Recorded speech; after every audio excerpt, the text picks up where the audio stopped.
جنید صاحب سب سے پہلے تو بتائیے گا 1931 میں جو کچھ ہوا آج بھی وہ مزاحمت اسی طریقے سے جاری ہے کشمیریوں کی، لیکن جس طریقے سے اب یہ لائم لائٹ میں مسئلہ آ چکا ہے، اب یو ایس کے پریزیڈنٹ تک کو کہنا پڑ رہا ہے کہ جی میں میڈیشن کے لیے تیار ہوں، آپ کو لگتا ہے کہ ابھی کوئی چانسز ہیں، امکانات ہیں کہ ہم واقعی میں اپنی زندگیوں میں اس مسئلے کا کوئی حل دیکھ سکیں؟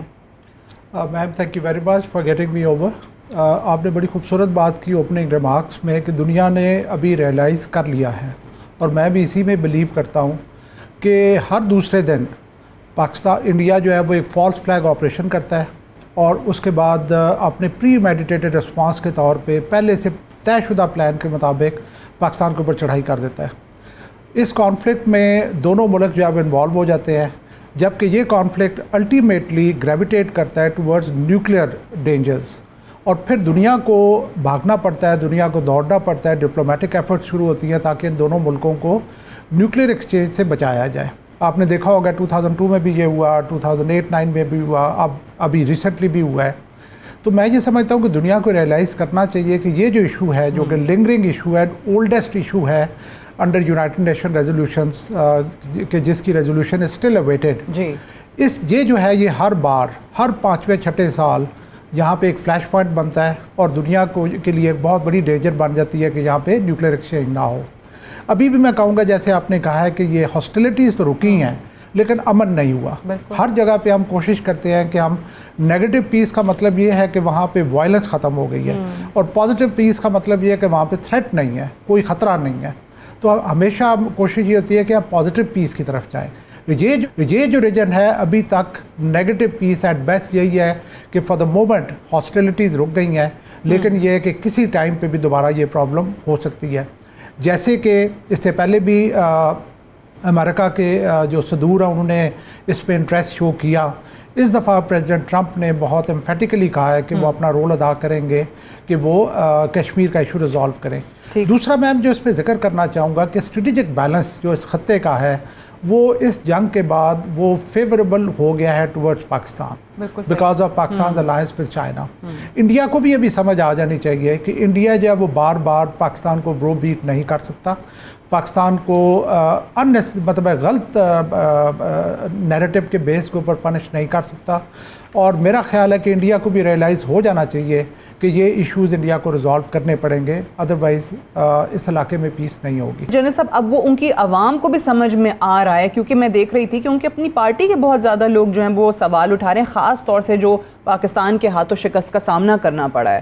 تو ایسا اب چل سکتا ہے کہ وہ ڈاکٹر صاحبہ کی بات بالکل ٹھیک ہے، ماضی میں ہم نے دیکھا ہے کہ اقتدار میں رہنے کے لیے، الیکشن جیتنے کے لیے جو بھی بن سکے آپ نے وہ کرنا ہے، خاص طور سے پاکستان کے خلاف جو بھی آپ سے ہو سکتا ہے، لیکن یہاں پہ اتنا ایکسپوز ہو جانے کے بعد اپنی عوام کے سامنے پاسبل ہے؟ میں دیکھیں 2-3 چیزیں. ایک تو یہ ہے کہ میں کہتا ہوں کہ جو منتھ آف مئی اینڈ جون 2025 بہت زیادہ ڈیفائننگ رہے ہیں. اس میں جن کو میں کہتا ہوں انگلوریس آئیز، دیٹ از جو الفابیٹ آئی ہے، انڈیا اینڈ اسرائیل، انہوں نے 9/11 کے بعد ان کو ایک کارٹ بلانش ملا کہ وہ اپنے اوپوننٹ کو ٹیررزم کی بیسس کے اوپر they can whip them. Pakistan started facing that backlash from India, اور ایران فیس کر رہا تھا فرام اسرائیل. دونوں کے دونوں بہت بری طریقے سے انہیں شکست ہوئی ہے. جہاں تک کشمیر ایشو ہے تو میں یہ کہنا چاہوں گا کہ یہ بی جے پی کی ہی پارٹی تھی جنہوں نے اٹل بہاری واجپئی کے ٹائم پہ کشمیر کے اوپر انیشیٹو لیے تھے. جب پریزیڈنٹ مشرف نے وزٹ کیا انڈیا میں تو دے ور ان دا پاور، اور دے ور ویری کلوز، دونوں نیشن بہت کلوز تھیں اس ایشو کو ریزالو کرنے میں. اس کے بعد منموہن سنگھ کی گورنمنٹ آئی، اور اس میں ایٹ دیٹ ٹائم جو آگرہ ہوا تھا اس وقت منموہن تھے. تو لیکن یہ کہ سٹارٹ انہوں نے لیا تھا.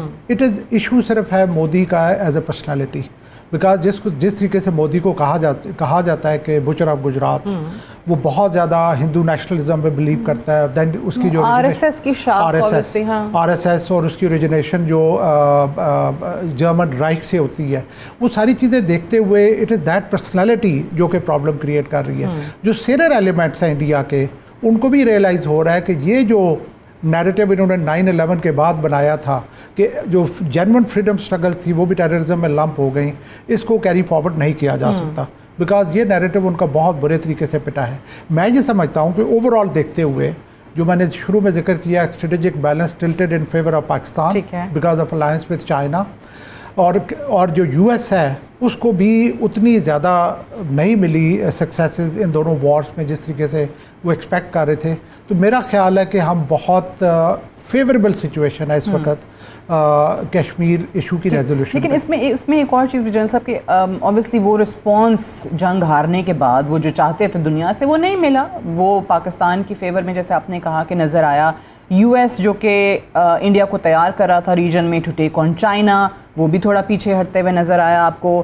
پھر ابھی آپ ایس سی او میں دیکھ لیں یا برکس کے اندر دیکھ لیں، وہاں پہ بھی جتنی بھی جو زیر سایہ یا زیر اثر تنظیمیں چائنا کے یا روس کے، وہاں پہ انڈیا کی پذیرائی نہیں ہو رہی ہے کیونکہ انڈیا اپنے مفادات کے خلاف جا رہا ہے، ان آرگنائزیشنز کے مفادات کے خلاف جا رہا ہے انفیکٹ. سو برکس کے اندر بھی وہ امریکی مفاد میں جو ریئر ارتھس ہیں ان کا بھاشن دے رہے تھے مودی صاحب، جس کا ان کے ملک سے کوئی تعلق نہیں ہے. سو ان چیزوں سے جو ڈسپریشن نظر آ رہی ہے، اس سے ان کو لگتا ہے کہ واپس آپ امریکہ کی گڈ بکس میں جا سکتے ہیں. دیکھیے میم، ہم یہ جو سامنے نظر آ رہا ہے کہ بائیڈن کی گورنمنٹ کے دوران انڈیا امبولڈن ہوا، جو اس کی اسٹریٹجک پارٹنر ہے یو ایس کے ساتھ، اس کی وجہ سے. اب جب کہ انڈر ٹرمپ ایڈمنسٹریشن انڈیا کو وہ پذیرائی نہیں مل رہی، وہی ریزن ہے کہ ہر جگہ پہ اس کو عزیمت اٹھانی پڑ رہی ہے. جتنے بھی آپ نے یہ جو فورمز ہیں ان کا ذکر کیا ہے، تو انڈیا میں سمجھتا ہوں کہ آئسولیٹ ہوا ہے. انڈیا کے جو انٹرنل آڈینس ہے ان کا فیتھ ختم ہوا ہے on their leadership and on their media, جس طریقے سے انہوں نے کنڈکٹ کیا ہے. اور ایک اور ڈائمینشن جس کا میں ذکر کرنا چاہوں گا وہ ہے فیوچر ایمبیشنز آف چائنا. آپ دیکھیں کشمیر کا ایک ڈائریکٹ لنکیج ہے ود دا سی پیک. سو کشمیر اگر جی بی جس طریقے سے انڈیا کلیم کرتا ہے کہ جی بی جو ہے وہ، اور پاکستان کے پاس جو آزاد کشمیر ہے وہ انڈیا کا ہے اور انڈیا اس کو واپس لے گا، تو آپ دیکھیں کہ اس صورت میں سی پیک کا کیا سٹیٹس ہوگا.